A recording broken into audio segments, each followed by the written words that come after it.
우리는 하나님을 믿는다, 예수를 믿는다, 이렇게 말합니다. 그런데 우리가 믿는다고 하는 믿음이 무엇인가? 우리의 믿음이 어떤 것인가? 때로는 생각을 깊이 해봐야 합니다. 하나님을 어떤 분으로 생각하든지 그냥 내가 하나님을 믿으면 그것이 믿음인가? 하나님은 내게 관심이 없으신데 내가 관심이 있는 것으로 믿으면 그게 믿음인가? 혹 내가 하나님을 믿는다고 하면 내게 관심을 기울이시겠지 하고 믿는 것이 믿음인가?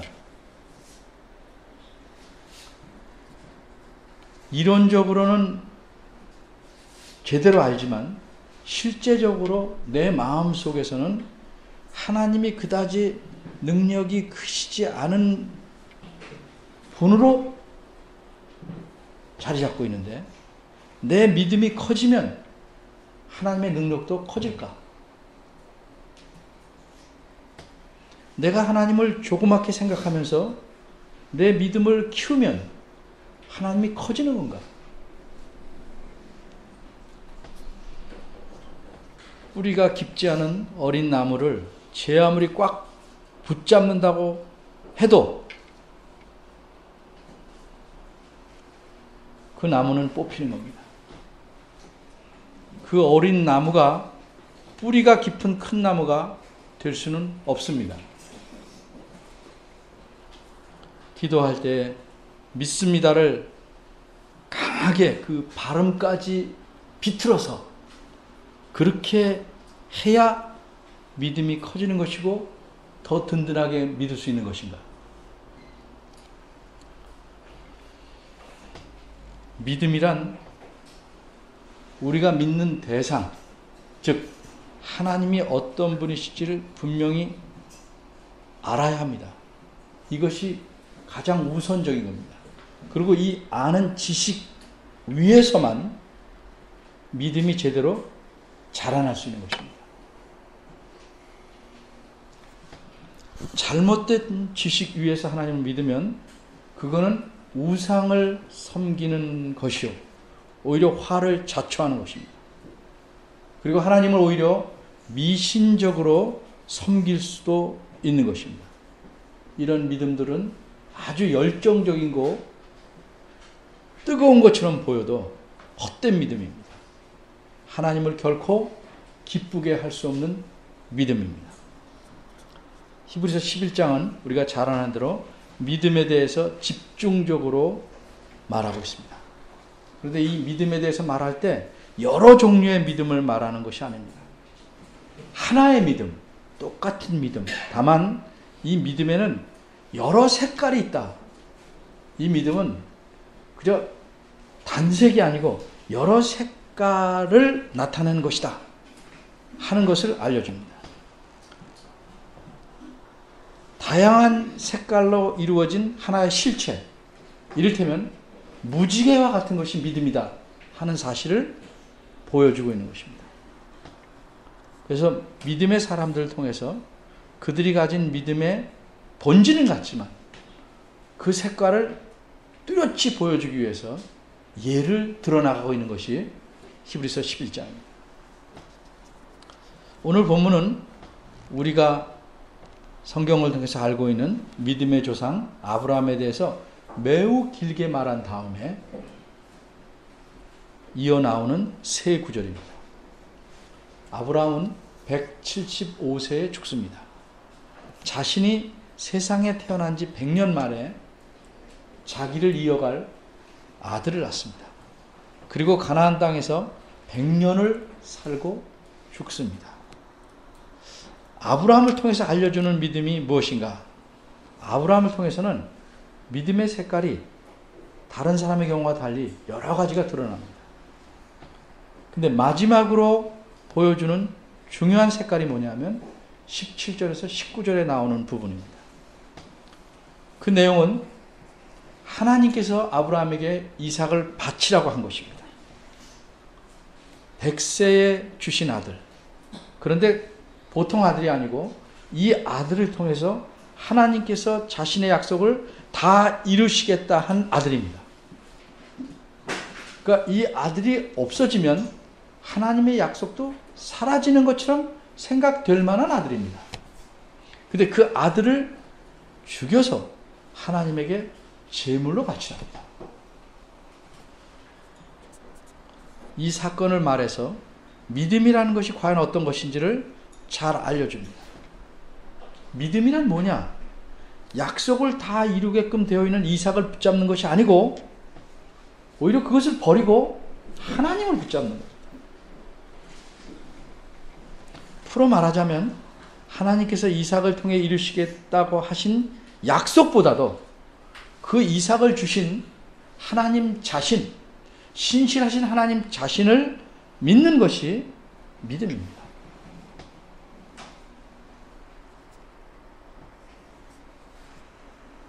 아브라함은 바로 이 시험에서 약속의 내용이 담긴 이삭을 믿는가, 아니면 그 이삭을 주신 하나님 자신을 믿는가, 바로 이걸 시험받은 것입니다. 그리고 이 과정에서 합격한 것입니다.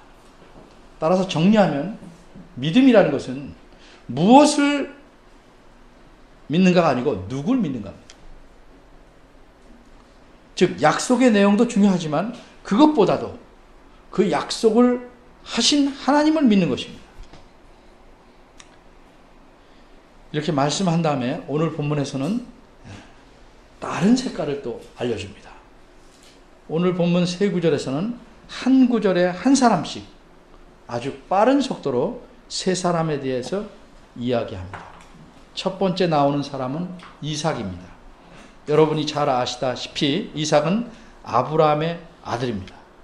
이삭은 40세에 결혼해서 20년 동안이나 아이를 낳지 못합니다. 그리고 60세에 한꺼번에 아들 둘을 낳습니다. 이 이삭이 낳은 쌍둥이 중에 동생 야곱이 오늘 본문에 등장하는 두 번째 사람입니다. 야곱은 어떤 사람입니까? 어머니와 짜고 눈이 멀다시피 한 아버지를 속여서 형이 받을 복을 가로챕니다. 이 일로 야곱은 목숨의 위협을 느껴서 멀리 외삼촌에게로 도망갑니다. 험한 세월을 살다가 20년 만에 자기 고향 땅, 가나안 땅으로 돌아옵니다. 야곱에게는 12아들이 있었는데 그 중에서 11번째 아들이 요셉입니다. 이 요셉이 오늘 본문에 등장하는 세 번째 인물입니다. 요셉은 또 어떤 사람입니까? 자기 형들의 미움을 사서 노예로 팔려갑니다. 그곳에서 억울한 일을 당하여 깊은 감옥에 갇힙니다. 그러다가 애굽 왕의 꿈을 풀어줄 수 있는 기회가 생겼고, 그래서 마침내 애굽의 총리가 되었습니다. 그리고는 자기 아버지와 형제들을 비롯해서 모든 가족을 애굽으로 이주해 오도록 합니다. 이렇게 이삭과 야곱과 요셉, 이 세 사람은 아브라함에 이어지는 3대 아들, 손자, 증손자입니다. 본문에서는 이렇게 세 사람을 훑어갑니다. 그런데 이 세 사람의 이야기를 제가 위에서 말한 것처럼 그렇게 간단하게나마도 적지 않습니다. 딱 한 가지 사실만을 적습니다. 왜 이렇게 한 가지씩만 적어놓은 목적은 무엇일까? 왜 이렇게 한 가지씩만 기록자는 말하고 있을까? 그 이유는 기록자가 믿음의 본질에 속한 여러 색깔 중에 한 가지 색깔만을 강조하려는 것입니다. 하나님의 약속을 믿고 매달리면 그 약속 안에 하나님이 담겨 있는 것이 아니고, 하나님 자신을 믿으면 그 안에 하나님께서 주신 약속이 들어있는 겁니다.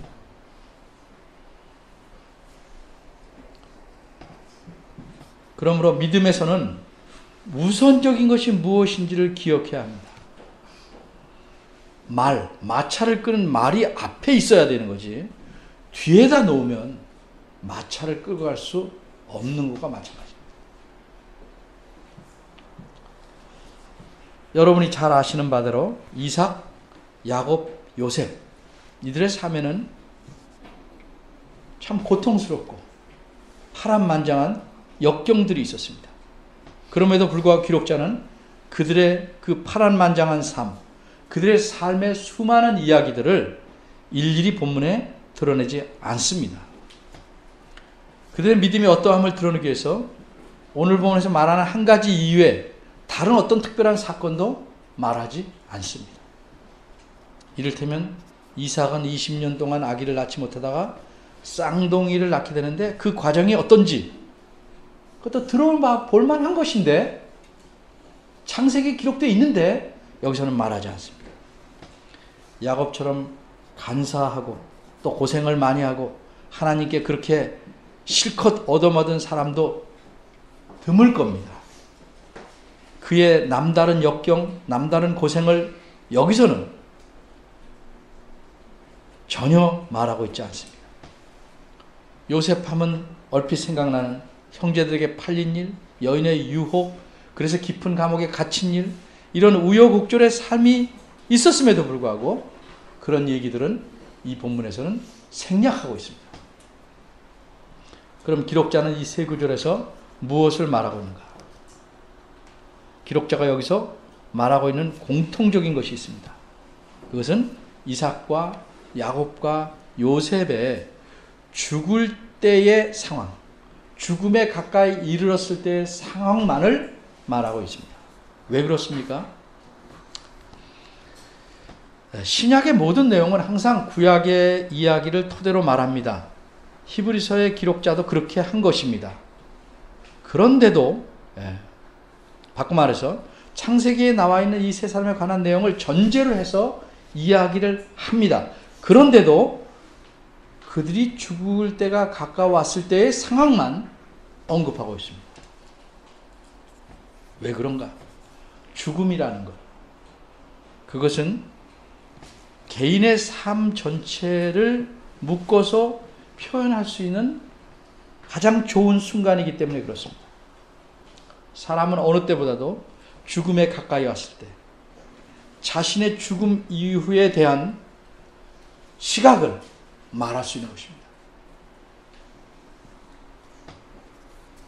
자신의 죽음 이후에 무엇을 바라보고 소망하는가? 어떤 일들이 이루어진다고 믿는가? 이것을 알 수 있는 때가 그 사람이 죽음에 가까이 다가갔을 때입니다. 그전에는 무슨 말이라도 할 수 있습니다. 그럼 막상 죽음을 눈앞에 놨을 때 과연 그것을 믿는가? 받아들이는가? 그는 사람마다 그 죽음을 눈앞에 둔 순간에 진실해질 수밖에 없는 것입니다. 내가 살아있을 때 내 눈앞에서 이루어지는 것만 받아들이고 믿는 것이 믿음이 아닙니다.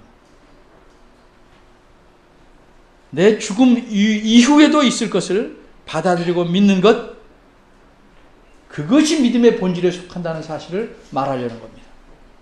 이게 믿음의 본질을 이루는 중요한 색깔입니다. 제가 앞에도 말씀드렸지만 믿음이라는 건 근본적으로 하나님을 믿는 것입니다. 그래서 사람이 자기의 죽음 이후에도 내가 믿는 하나님께서 자신의 약속대로 말씀하신 것들을 시행할 것이다 하는 사실을 받아들이는 것, 그리고 그렇게 믿는 것, 이게 믿음입니다. 사람들은 말합니다. 천국이 있다고 믿습니까? 죽어봐야 알죠. 믿는 사람들이 그렇게 말해요. 믿음이 아닙니다.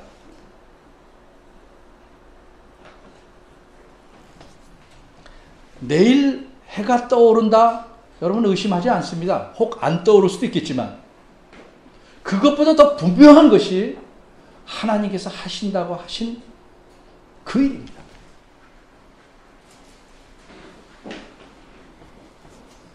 믿음이라는 것은 하나님 자신을 믿는 것이기 때문에 사람이 자기 죽음 이후에 있을 미래까지도 믿고 받아들이는 것, 이게 믿음입니다. 20절입니다. 이삭은 장차 오는 일에 대하여 야곱과 에서에게 축복하였다고 말씀합니다. 그런데 어떻게 그렇게 할 수 있었을까? 믿음으로 그렇게 했다고 강조합니다. 사실 이삭은 이 축복을 한 뒤에 몇십 년을 더 삽니다. 그런데 창세기의 기록을 보면 이 축복을 할 때 이삭의 생각으로는 자신이 죽을 때가 얼마 안 남았다 이렇게 생각했습니다. 그래서 죽음이 임박했을 때 이삭은 아들에게 축복한 것입니다. 근데 이 축복에서 이삭이 말한 그 표현과 이삭의 행위를 기록자는 말함으로써 이삭의 삶 전체를 이끌어온 믿음이 어떤지를 보여줍니다. 이삭은 야곱과 에서에게 축복합니다. 그런데 여기서 축복했다는 것은 그 축복한 행동 자체가 아니고 무엇에 대해서 축복했는가? 그걸 본문에서는 강조합니다. 무엇에 대해 축복했는가? 뭐라고 말했습니까? 장차 오는 일들. 바꿔 말하면 아직 일어나지 않은 일. 앞으로 있을 일. 그런데 나는 지금 볼 수 없는 일. 히브리서 11장 1절의 표현대로 보지 못하는 것들에 대해서 축복했습니다. 축복이란 무엇입니까? 여기서 말하는 축복이란 무엇입니까? 이것은 단순히 축복을 받는 자가 앞으로 잘 되기를 기도해 주는 것, 그렇게 됐으면 좋겠다고 기원하는 것 아닙니다. 여기서 말하는 축복은 하나님께서 하실 일, 하나님께서 베푸실 일을 그대로 믿고 선포하는 것입니다.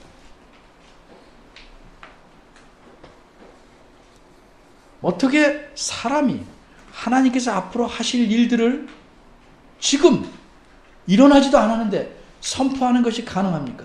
한마디로 하나님을 믿기 때문입니다. 하나님의 신실하심을 믿기 때문입니다. 신실하신 하나님을 믿기에 하나님께서 약속하신 일들을 지금 내가 눈으로 보지 못해도 내가 죽은 이후에 먼 훗날에 있을 일이지만 그 일들을 지금 보는 것처럼 말할 수 있는 것입니다. 이삭은 죽음의 순간에, 그 솔직한 순간에 하나님을 믿기에 하나님께서 행하실 일들을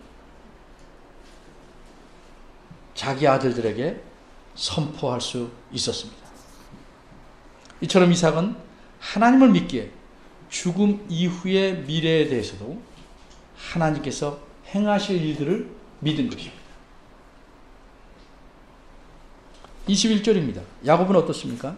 야곱은 가나안에 살다가 요셉의 초청으로 애굽에 내려가 살게 되었습니다.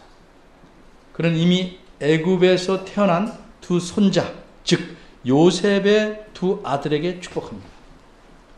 여러분이 창세기를 통해서 아시는 바대로 요셉은 두 아들을 아버지 앞에 데려놓는데 오른손에는 첫아들인 므낫세를 놓게 합니다.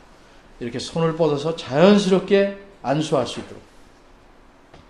왼손에는 작은 아들인 에브라임을 갖다 놓습니다. 그래서 야곱이 축복할 때 손을 자연스럽게 올려놓게 합니다. 그런데 막상 축복할 때 야곱은 엇갈려 놓습니다. 어째서 이렇게 엇갈려 놓았는가? 이 손을 엇갈려 놓은 것은 십자가를 상징하는 것입니다. 이렇게 말하면 여러분 어떻게 생각하십니까? 제 말이 아닙니다. 아마 다른 곳에서는 아멘하고 야 목사님이 깊이 말한다 할 겁니다. 그런 견해들은 깊이 해야 돼요. 이건 재미있는 이야기입니다. 이 손을 엇갈려 놓은 것에 대해서 옛날에 성경을 연구하던 어떤 사람들이 모든 걸 예수님께로 갖다 맞추기 위해서 십자가를 상징하는 것이다 이렇게 주장을 했습니다. 억지 주장입니다. 야곱이 엇갈려 놓은 이유는 요셉이 마련해 준 대로 놓으면 하나님께서 하실 일들대로 안 맞습니다. 야곱은 하나님께서 요셉의 두 아들에게 하실 일을 올바로 알고 있었기 때문에 엇갈려 놓은 겁니다. 요셉은 인간의 관습에 따라 큰아들에게 오른손을 올려놓고 축복해 주길 바랐지만 야곱은 손을 엇갈려서 오른손을 작은아들에게 올려놓고 축복합니다. 왜? 하나님께서 앞으로 작은아들을 큰아들처럼 세우실 것이기 때문에 그렇습니다. 그리고 21절은 야곱은 지팡이 머리에 의지하여 자신의 지팡이를 짚고 하나님을 경배하였다고 말합니다. 야곱은 이렇게 죽기 전에 이제껏 이어져 온 자신의 삶이 하나님께서 인도하시고 이끌어오신 삶임을 고백하는 마음, 그리고 자신이 죽은 이후에도 역시 그 후손들을 하나님께서 그렇게 이끌어 가실 것을 믿기에 신실하신 하나님을 경배하였다고 기록한 것입니다. 그럼 요셉은 어떠한가? 22절입니다. 요셉은 임종시에, 즉 죽을 때에 이런 일을 했다고 기록합니다. 요셉이 한 일이 수없이 많은데도 다 빼놓고 이것만 기록합니다. 요셉은 앞으로 몇십 년 후가 아닌 약 360년 후에 있게 될 일을 말합니다. 요셉은 주전 1805년에 죽습니다. 그리고 출애굽은 1446년에 있게 됩니다.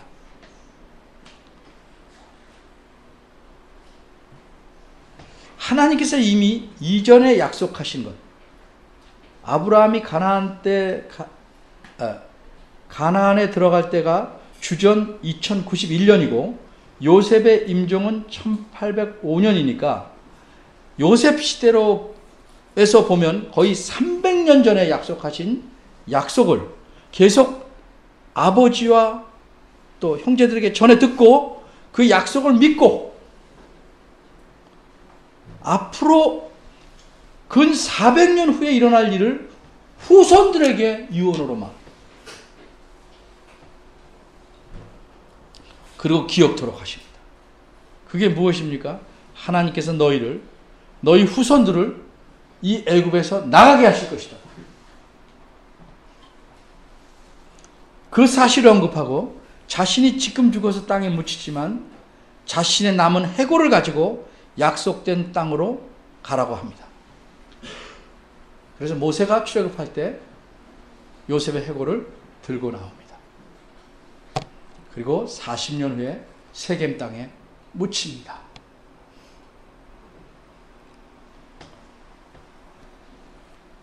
자기의 해골을 가지고 약속 땅으로 가라 하는 것 미신도 아니고 그 땅에 대한 향수병도 아닙니다. 성경은 뭐라고 말합니까? 믿음으로 그렇게 했단 말이에요. 하나님의 약속을 사모하고 하나님의 말씀이 이루어질 때를 그리워하는 심정으로 자기의 해골을 들고 나가라고 유언을 한 것입니다. 하나님을 믿기 때문이고 미래 역시 하나님의 손에 있음을 알기 때문입니다.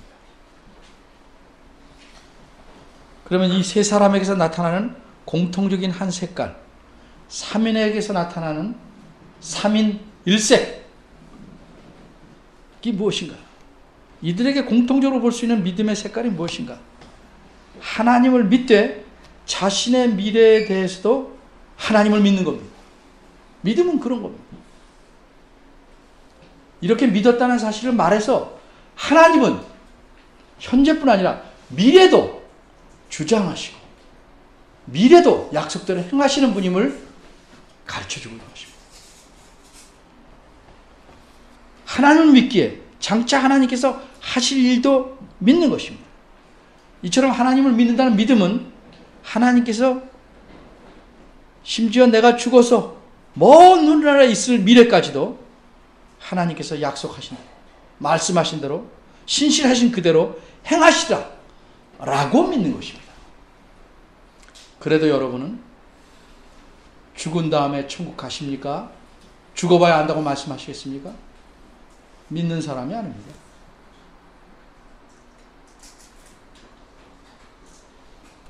물론 성경적으로 말하면 이미 우리는 천국에 들어와 있습니다. 그러나 또 달리 표현할 수 있는 겁니다. 우린 주 예수를 믿음으로 죽으면 바로 천국에 이릅니다. 어째서 그렇습니까? 하나님이 그리 말씀하셨기 때문에.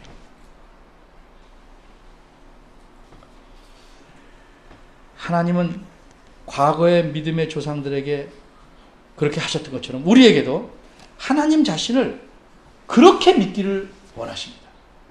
그렇게 믿기를 요구하십니다. 그래서 그렇게 믿어야 될 내용을 여기에 써놓은 겁니다. 하나님을 제쳐놓고 자기에게 유익한 하나님의 말씀의 약속을 붙잡는 것, 이건 믿음이라고 보기 힘듭니다. 그것을 하나님은 원치 않습니다. 오직 하나님만을 믿는 믿음을 평생토록 굳게 붙잡기를 원하십니다. 그리고 우리가 모두 죽은 후에도 하나님께서 신실하게 자신의 일을 행할 것을 우리에게 믿기를 원하십니다. 따라서 이런 하나님을 제쳐놓은 교회의 성장, 하나님을 등한시하는 모든 것들은 바꿔 말해서 하나님을 진정으로 믿는 믿음이 없이 행하는 모든 일들은 그것이 선하게 보일지라도 그것이 어느 곳에서 이루어지든지 간에 결국 악을 뿌리고 죄를 거두는 작업에 불과한 것입니다. 믿음이란 무엇입니까? 한마디로 하나님을 믿는 것입니다. 하나님께서 미래도 자신의 뜻대로 이루어 가신다는 사실을, 그런 하나님이시라는 걸 믿는 것입니다. 따라서 하나님을 제대로 믿는 자는 이 세상에서 자신의 삶을 마칠 때 자기 삶을 후회하거나 손해본 것으로 생각하지 않습니다. 왜냐하면 믿는 자가 믿는 대상, 하나님은 색이 바라거나 없어질 물건이 아니라 하나님 그분 자신이기 때문에 그렇습니다. 미래는 사람의 눈으로는 불투명하지만 하나님에게는 분명합니다. 그리고 그런 하나님을 믿기에 우리는 평안하고 든든할 수 있는 것입니다. 예를 하나 들어볼까요? 태어나는 아기가 모든 것을 준비해서 세상에 나오는 것입니까? 태어날 때 아기 손에 온갖 비싼 다이아몬드나 보석으로 채워가지고 나오는 아기 봤습니까? 왜? 이것으로 먹고 살아야 되니까. 그런 아기 하나도 없습니다. 왜? 부모가 있기 때문에. 우리는 하나님의 은혜로 하나님의 자녀가 됐습니다. 이 땅에서 새로 태어났습니다. 누가 우리의 부모입니까? 하나님이십니다. 이 땅에 사는 우리, 부모인 우리보다 이루 비교할 수 없이 신실하고 능력이 많으신 하나님이십니다. 그분이 우리의 부모, 우리의 아버지이십니다. 나의 미래도, 내 자녀의 미래도 내가 모든 것을 준비해 가는 것이 아닙니다. 하나님을 믿기에 하나님께서 평생을 인도하시고 영원에 이르도록 책임지신다 하셨기 때문에 그분을 믿고 가는 겁니다.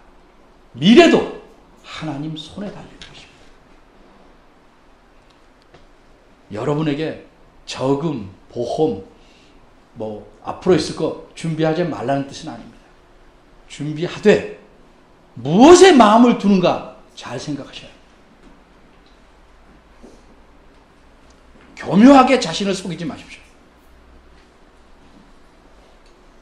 안 준비하는 것도 믿음일 수도 있고 준비하는 것도 믿음일 수도 있습니다. 문제는 마음입니다. 무엇을 믿느냐.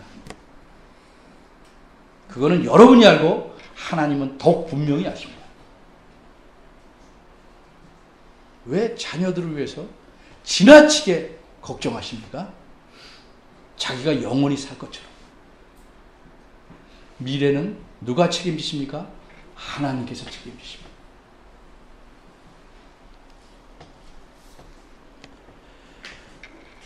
우리는 우리 손에 무엇을 가득 채우려 하지 않아야 합니다. 오히려 내 손이 비어 있어야 합니다. 왜? 그래야 주님의 손을 붙잡을 수 있기 때문입니다. 좀 더 정확히 말하면 주님께서 내 손을 붙잡으시기 때문입니다. 우리를 붙잡고 가시는 주님의 크고 따스한 손길을 우리가 살아가면서 느낄 수만 있다면 우리는 이 세상에서 가장 행복한 사람, 믿음의 사람일 것입니다. 기도하겠습니다. 하나님, 세상 사람들은 하나님을 아버지로 갖고 있지 못하기에 자신들이 모든 것을 마련해야 되고 자신들이 가진 모든 것에 목을 매야 합니다. 그래서 눈에 보이는 것, 내 손에 쥔 것을 움켜쥐고 내놓지 않으려고 합니다.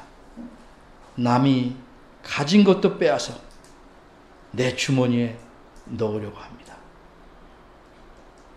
근데 우리도 그렇게 살아가지 않습니까? 우리의 미래가 누구에게 있다고 과연 믿고 우리가 사는지 생각해 보도록 도와주옵소서. 그래서 우리 마음에 욕심을 버리게 하시고 하찮은 우리의 능력을 믿고 살아가는 일을 버리게 하시옵소서. 우리가 가진 것 아무것도 없는 맨발이라 할지라도 우리가 걸어서 어디든 갈 수 있고 주님이 이끄는 대로 움직이며 우리가 빈손이라 할지라도 이 빈손을 들어 주님을 찬양하는 삶을 살기를 소원합니다. 이런 믿음을 가진 자녀로 살아가게 하시고 늘 하나님께 감사하게 그런 마음으로 사는 자 되게 하시옵소서. 사실 매 순간 저희들에게 유혹이 닥쳐옵니다. 내 손에 쥐어진 것을 움켜쥘까 내버리고 하나님께 매달릴까 어떤 태도를 취할지 주님께서 지혜를 주시고 우리 믿음에 따라 판단하고 바르게 행동할 수 있도록 이끌어 주시기를 바랍니다. 예수님의 이름으로 기도합니다.